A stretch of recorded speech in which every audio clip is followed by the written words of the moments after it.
ඕන. අපි අද හදන්න යන්නේ රොකට් එකක්. ඒ රොකට් එක හදන්න අද ඕන වෙනවා සුදු පාට කොලයක්, ඒ වගේම රතු පාට කොලයක්, ඒ වගේම කළු පාට කොලයක්. හරි. එහෙනම් අපි දැන් ටක් ගාලා වැඩේට යමු. මුලින්ම රොකට් එක හදනවත් එක්කම අපිට රොකට් එක යන්නේ අභ්‍යවකාශනේ. ඉතින් අභ්‍යවකාශයේ තියෙන ග්‍රහලෝක ටිකක් අපි සුදු පාට කොලේ ඇඳ ගන්න ඕනේ.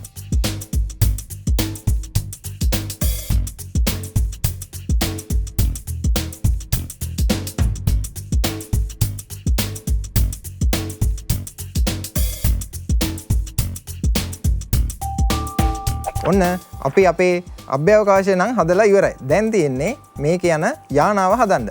ඒකට අපිට ඕන වෙනවා සුදු පාට A4 කොලයක්, ඒ වගේම කළු පාට A4 කොලයක්, ඒ වගේම රතු පාට A4 කොලයක්.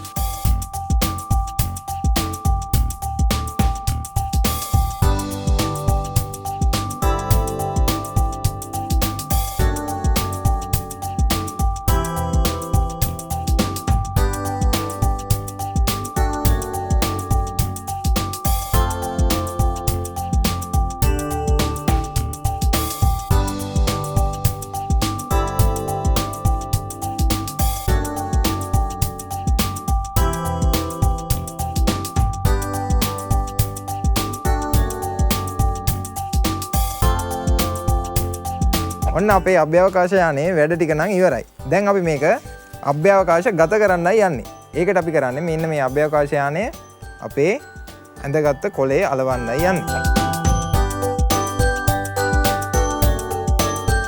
මේ තියෙන්නේ අපි හදාගත්ත අභ්‍යවකාශ යානය. දැනුම ගන්න, සතුටු වෙන්න.